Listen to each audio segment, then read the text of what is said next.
You're listening to AI News of the Week, brought to you by the AI Tips and Tools YouTube channel.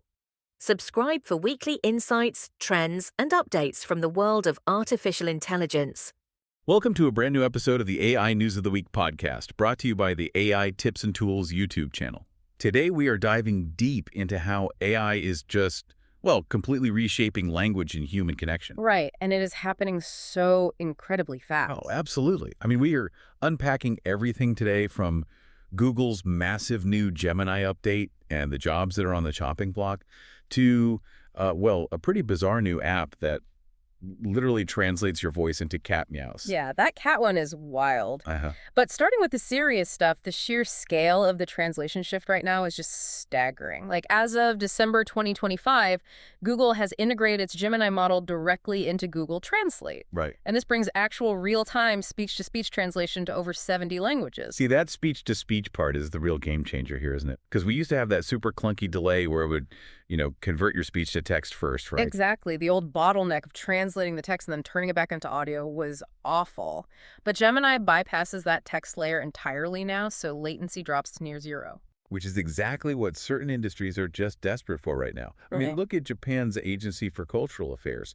They are deploying an AI tool called Mantra to churn through manga translations. Yeah, literally cutting the translation time in half. Right, and they have to do it to combat this insane $55 billion a year piracy problem. Human translators they can't keep up with the global demand. No, it's physically impossible. But let me push back on this a little bit.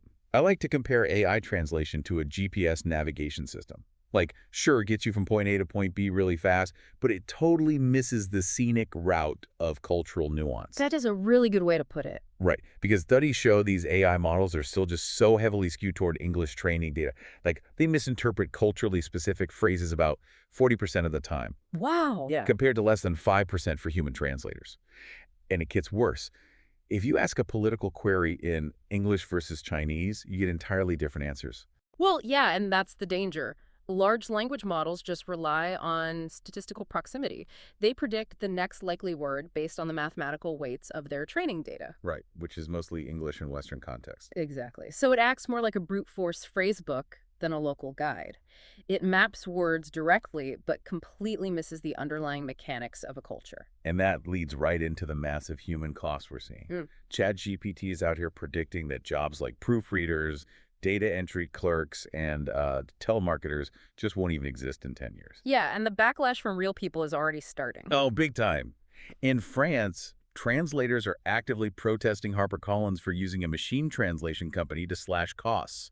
They're literally calling it a betrayal of readers. Which I totally understand. And organizations like Global Voices and Auckland University of Technology are studying this exact divide. What did they find? Well, they found that while AI is this great little pocket interpreter for traveling, ordering a coffee on vacation, it completely fails at emotional resonance. Oh, for sure. Like in high-stakes medical settings, right? Yes. Human translators still vastly outperform AI there, making way fewer clinical errors.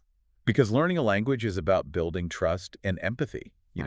A human can read the room, note body language. An algorithm just cannot replicate that community connection. It really can't. Though speaking of connection, we should probably talk about the absurd side of AI translation. Oh, the pet thing, yes. So to lighten the mood, let's talk about the human-to-pet cat voice translation app. It's just so funny. It takes your spoken human words and synthesizes them into feline meows and purrs. I mean, it's a total novelty app for casual entertainment, obviously, but it perfectly proves your point. Yeah. We will use this pattern-matching logic to bridge literally any communication gap. We just crave that connection so much, even if it's just trying to get a cat to look at us for 3 seconds. Hey, any port in a storm, right? But this brings us to you, the listener. We really want to hear your thoughts on all this. Head down to the comments section and tell us, do you think AI translators will eventually stop people from learning new languages entirely? Or will it make genuine human connection even more valuable? And while you are down there, definitely remember to subscribe to the channel and activate the notification bell. Yes, please do. That way, you get all our latest weekly updates on everything happening in the fast-changing field of AI. Exactly. And before you go, I want to leave you with this. If the language we speak dictates how we think, setting the actual boundaries of our imagination, what happens when a single, English-weighted algorithm becomes the universal filter for the planet's conversations. That's a heavy thought. We might not just be translating words. We might be quietly standardizing human thought. Something to mull over until next time.